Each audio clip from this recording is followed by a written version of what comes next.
시편 23편입니다. 여호와는 나의 목자시니 내게 부족함이 없으리로다. 그가 나를 푸른 풀밭에 누이시며 쉴 만한 물가로 인도하시는도다. 내 영혼을 소생시키시고 자기 이름을 위하여 의의 길로 인도하시는도다. 내가 사망의 음침한 골짜기로 다닐지라도 해를 두려워하지 않을 것은 주께서 나와 함께 하심이라. 주의 지팡이와 막대기가 나를 안위하시나이다.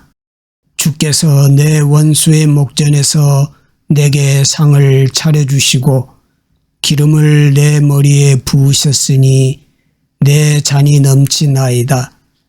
내 평생의 선하심과 인자하심이 반드시 나를 따르리니 내가 여호와의 집에 영원히 살리로다.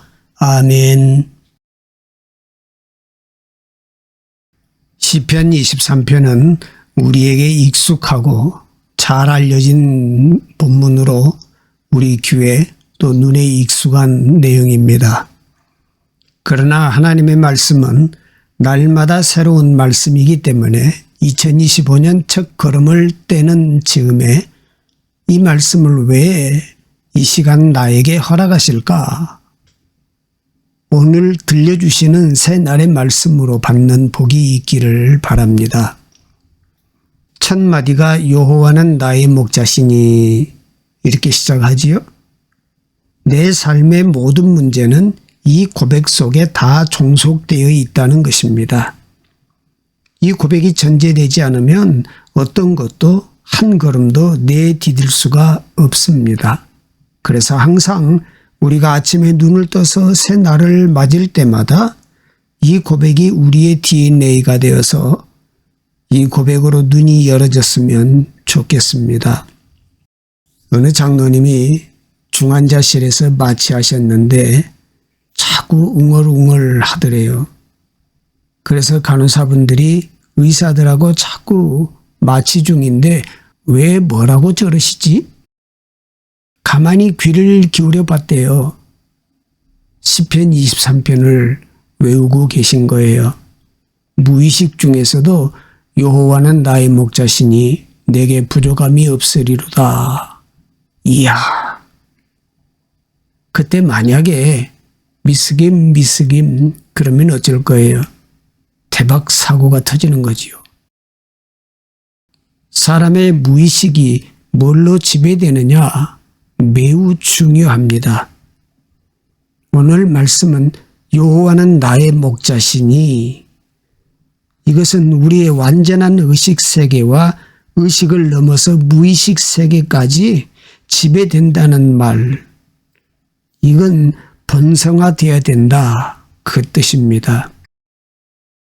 피조물인 우리가 이 고백이 내 인생의 탁 대문격인 첫 머리에 첫 호흡에 이것이 각인되지 않으면 나머지는 다 아무것도 아니라는 것입니다.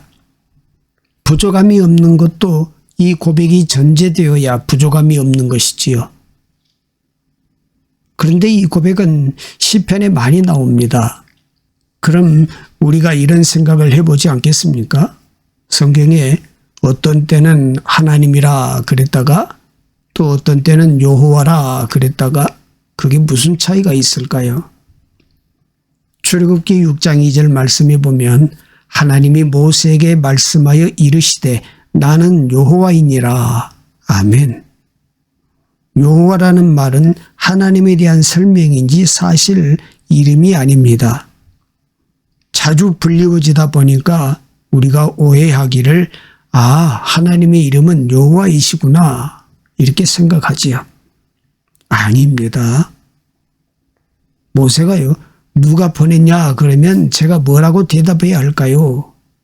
그러자 하나님께서 나는 스스로 있는 자니라. 창조주다 그 말입니다. 그 설명이 I am the Lord 라는 뜻입니다. 하나님에 대한 설명이지 이름이 아니라는 거예요. 그런데 이 이름이 나올 때 성경은 일관된 공통점을 가지고 있습니다. 출애굽기 6장 3절에 보면 내가 아브라함과 이삭과 야곱에게 전능의 하나님으로 나타났으나 나의 이름을 여호와로는 그들에게 알리지 아니하였고, 또 4절에 가나안 땅 곧 그들이 거류하는 땅을 그들에게 주기로 그들과 언약하였더니 이렇게 기록하고 있습니다. 여기 잘 보십시오. 가나안 땅 곧 그들이 거류하는 땅을 그들에게 주기로 그들과 뭐 했다고 되어 있습니까? 언약하였다. 그러니까 여호와라는 표현이 등장할 때마다 하나님은 항상 세 가지를 설명을 하고 있습니다. 언약, 구원, 그리고 그 언약을 구원을 통해서 성취, 이 세 가지 단어가 걸려 있습니다. 그러니까 오늘 시편도 첫 머리를 여호와로 시작하는 것도 결국 이 인간의 한 일생을 소개하는 6절까지의 내용 속에 뭘 초점을 맞추고 있다는 걸까요? 하나님의 특정함을 입고 어린 양의 피로 구속함을 입은 자기 백성들에게 하나님이 무언가를 약속하시고 그 약속을 반드시 내가 성취할 것이고 완성할 것이라는 언약이 밑바닥에 깔려 있을 때 하나님을 뭐라고 부른다고요? 여호와. 오늘 본문에 보면 동사들이 쭉 나오지요. 부족함이 없다, 인도하시는도다, 나와 함께 하심이라, 나를 아니하시나이다, 여호와의 집에 영원히 살리로다, 내 잔이 넘치나이다. 이게 전부 미래형으로 설명이 되어 있습니다. 왜요? 약속이니까. 그런데 뭐에서 뭘로 끝나는가를 잘 보십시오. 목자신이 부족함이 없다. 이렇게 출발해서 뭘로 끝나고 있습니까? 넘치는 잔으로 끝이 납니다. 이것이 자기 백성들을 향하신 하나님의 넘치는 은혜입니다. 2025년은 우리에게 모든 주의 백성들에게 부족함이 없는 차원을 넘어서 넘치는 은혜로 결실하는 복이 있기를 축복합니다. 자, 그렇다면 이 부족함이 없다라는 말이 무슨 뜻인가를 알아야 되겠지요. 여러분, 누가 쓴 시지요? 다윗이 쓴 시예요. 글의 내용으로 봐서 그러면 정말 다윗의 일생을 가만히 성경을 걸쳐 조사를 해보면 다윗이 언제나 넘쳤고 언제나 풍부했고 언제나 부족함이 없었나요? 그렇지 않지요. 몇 장 뒤로 넘어가면 아말렉에게 그가 미친 척하고 수염에 침을 그적거리면서 쫓겨다니면서 쓴 시가 있습니다. 34편을 넘겨보십시오. 이렇게 돼 있습니다. 다윗이 아비멜렉 앞에서 미친 채 하다가 쫓겨나서 지은 시라고 표제가 되어 있어요. 얼마나 그의 처지가 곤혹스러웠을까? 얼마나 결핍 속에 있었을까? 그가 목숨을 부지하기 위해서 이방 땅에 흘러 들어갔다가 정체가 들통이 나고 정략적으로 거기에서 쫓겨나게 생겼습니다.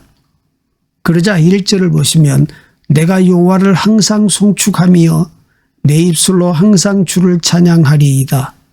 내 영혼이 여호와를 자랑하리니 곤고한 자들이 이를 듣고 기뻐하리로다. 나와 함께 여호와를 광대하시다 하며 함께 그의 이름을 높이세. 내가 여호와께 간구하매 내게 응답하시고 내 모든 두려움에서 나를 건지셨도다. 그들이 주를 앙망하고 광채를 내었으니 그들의 얼굴은 부끄럽지 아니하리로다. 이 곤고한 자가 부르짖음에 여호와께서 들으시고 그의 모든 환난에서 구원하셨도다. 아멘. 지금 시인이 자기 처지를 뭐라고 평가하고 있습니까? 이 곤고한 자가 환난 중에 부르짖었다. 그렇게 기록하고 있어요. 이 한 가지 신뢰만 봐도 다윗은 평생 수많은 우여곡절과 산전수전을 다 겪고 핍절 속에 있었다가 도망 다녔다가 파산을 만났다가 별의별 일들을 다 겪었습니다. 그런데 도대체 다윗이 오늘 이 본문에서 부족함이 없으리로다 이렇게 말한 데는 어떤 이유가 있을까요? 사람이 살다 보면 길을 잃어버릴 때가 있지요. 저도 길을 잃어버렸을 때가 많이 있었어요. 길을 잃어버리면 세 가지 방법이 있다고 합니다. 첫째는 시간이 걸리고 좀 에너지가 소모가 되더라도 또 실패를 하더라도 그냥 부딪혀 보는 거지요. 제가 조금 이쪽 과예요. 그냥 나오겠지. 없으면 헤매다 보면 어디서 걸리겠지. 이런 생각을 하는 겁니다. 늘 인생이 정답대로 가지 않잖아요. 그런데 에너지 소모가 많고 시간 낭비가 많지요. 또 하나의 방법은 간단합니다. 제일 확실한 방법이 있습니다. 뭘까요? 그 집 주인을 차에 태우고 길 안내를 받는 것입니다. 이게 제일 확실하지요. 아무리 길이 중간에 바뀌어 있어도 주인은 알잖아요. 자기 집 가는 길이니까. 하나님의 인도를 철저히 받으려면 그래서 당연한 얘기 같지만 이 당연한 얘기를 사람들은 잘 적용 안 한다는데 문제가 있습니다. 이 당연한 얘기가 뭘까요? 하나님의 임재입니다. 우리가 하나님의 임재라는 상태가 전제되지 않고는 그분의 인도를 따를 수 있을까요? 따를 수 없어요. 그래서 우리가 말씀을 읽자는 것도 기도의 자리를 게을리하지 말자는 것도 연초마다 서약을 하는 이유가 어디 있겠습니까? 하나님은 우리에게 임재로 다가오실 때 그냥 신비한 방법으로 임재해 오시는 게 아닙니다. 말씀을 읽다가 말씀을 듣다가 하나님께서 성령의 영감을 통해서 감동을 통해서 임재해 오시는 것입니다. 그 성령님이 이미 우리 안에 내주해 계시기 때문에 그렇습니다. 그가 내가 너에게 가르쳐 분부한 것을 생각나게 하시리라. 믿습니까? 그러니까 하나님의 선한 인도를 받으려면 첫 번째 전제해야 될 게 뭐라고요? 임재예요. 2025년도는 할 게 많겠지만 무엇보다도 하나님의 임재에서 멀어지지 않기를 소원합니다. 이 임재가 전제되지 않고 나머지 이야기는 성립이 되지 않기 때문에 그렇습니다. 그러면 여기서 부족함이 없다는 말은 무슨 뜻입니까? 민수기 21장 5절 말씀에 보면 백성이 하나님과 모세를 향하여 원망하되 어찌하여 우리를 애굽에서 인도해 내어 이 광야에서 죽게 하는가? 이곳에는 먹을 것도 없고 물도 없도다. 우리 마음이 이 하찮은 음식을 싫어하노라. 이렇게 원망합니다. 물도 없고 먹을 것도 없다 그래 놓고는 우리 마음이 이 하찮은 음식을 싫어한다 그랬어요. 싫어한다. 이 결핍은 진짜 결핍이 아니라 하나님이 주신 것으로 만족하지 못하는 백성들의 불만이었습니다. 그러자 하나님께서 신명기 2장 7절을 통해서 이렇게 말씀하시지요. 내 하나님 여호와께서 내가 하는 모든 일에 내게 복을 주시고 내가 이 큰 광야에 두루다님을 알고 내 하나님 여호와께서 이 40년 동안을 너와 함께 하셨으므로 내게 부족함이 없었느니라. 아멘. 부족함 없이 주었다. 자, 여기에 갈등이 있지요. 그러면 우리는 결국 왜 자꾸 부족하다고만 얘기할까요? 왜 그런 마음이 만들어질까요? 우리 안에서 하나님이 주신 분량 이상의 욕망 때문입니다. 하나님은 40년 광야기를 그들이 행진할 때 구름 기둥과 불 기둥을 통해서뿐만 아니라 매일 만나와 메추라기를 통해서 그들을 배불리 먹이셨고 그들의 발이 부르트지 않게 쉴 곳을 인도하셨고 그들을 40년 동안 먹이시고 업어서 키우셨습니다. 그런데도 그들은 하나님이 주신 것 이상의 것, 그래서 탐심을 성경은 뭐라고 정의하고 있습니까? 골로새서 3장 5절 말씀에 보면 탐심은 곧 우상숭배니라. 아멘. 우상숭배라는 말은 형상 만들어 놓고 거기에 절하는 것만이 우상숭배가 아닙니다. 우상숭배의 무서운 속성은 하나님이 주신 것 이상을 탐할 때 그것이 바로 우상숭배입니다. 하나님이 주신 것 이상을 탐한다는 것은 뒤집어 얘기하면 하나님이 주신 것만으로는 족함이 없는 것을 말하고 있습니다. 하나님을 대신하고 대체하는 모든 것을 우상숭배라고 얘기합니다. 그래서 이 부족함이 없다는 고백은 뭐가 반드시 전제되어야 된다고요? 여호와는 나의 목자라는 이 고백이 반드시 전제되어야 됩니다. 2절을 보면 그가 나를 푸른 풀밭에 누이시며 쉴 만한 물가로 인도하시는도다. 아멘. 여기 두 가지 메시지가 담겨져 있습니다. 푸른 풀밭. 우리가 생각하는 잔디가 쫙 깔린 그런 목가적인 풀밭은 이스라엘에 없습니다. 풀이라고 해야 듬성듬성 여기저기 풀떼기 몇 군데 뭉뚱뭉뚱 있는 게 그게 전부입니다. 그래서 목자들은 항상 복수 이상으로 다니게 돼 있는데 한 친구가 양을 몰고 다니면 또 한 친구는 여기서 풀을 다 뜯긴 다음에 다음 초목지를 빨리 찾아다녀야 됩니다. 어디에 튼실하고 건강한 꼴이 있는가 그걸 찾아다녀야 합니다. 그래서 다음 초목지로 또 끌고 가는 것입니다. 그런데 그걸 양들이 알까요? 모르지요. 그런데 풀을 많이 뜯기고 나면 소화를 위해서 물을 먹여야 되는데 여기 쉴 만한 물가라가 되어 있는데 영어 성경에는 조용한 물이라는 뜻으로 번역을 하고 있습니다. 양들이 몇 가지 독특한 캐릭터가 있다고 그래요. 첫째는 아주 초근시입니다. 그래서 머리를 거의 땅바닥에 박고 다닌다고 그래요. 그래서 잘 다쳐요. 5절에 보면 머리에 기름을 바르고라는 말은 양들을 데리고 우리나 집으로 데리고 오면 다 상처가 다 있다고 그래요.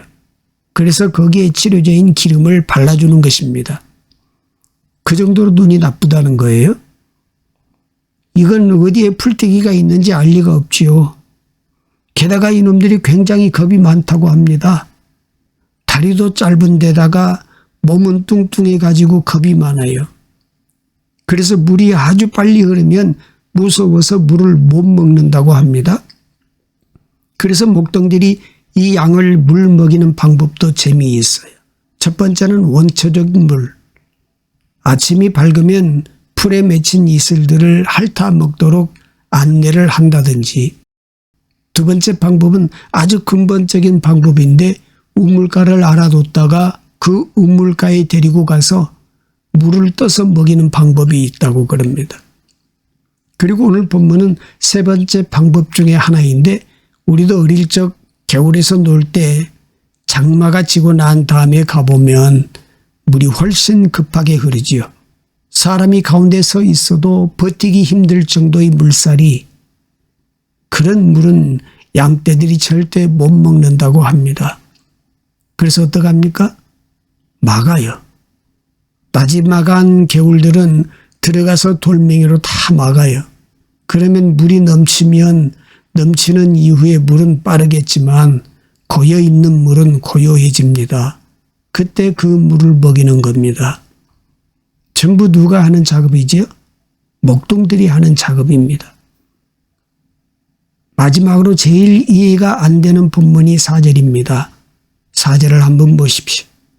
내가 사망의 음침한 골짜기로 다닐지라도 해를 두려워하지 않을 것은 주께서 나와 함께 하심이라. 주의 지팡이와 막대기가 나를 안위하시나이다. 아멘. 지금 이 양떼는 목동들이 있어요, 없어요? 목자가 있어요, 없어요? 목자가 있잖아요. 지금 그런데 왜 그 목자들이 사망의 음침한 골짜기로 데리고 다니냐, 그 말이지요. 다른 길도 있었을 텐데 이유가 있습니다.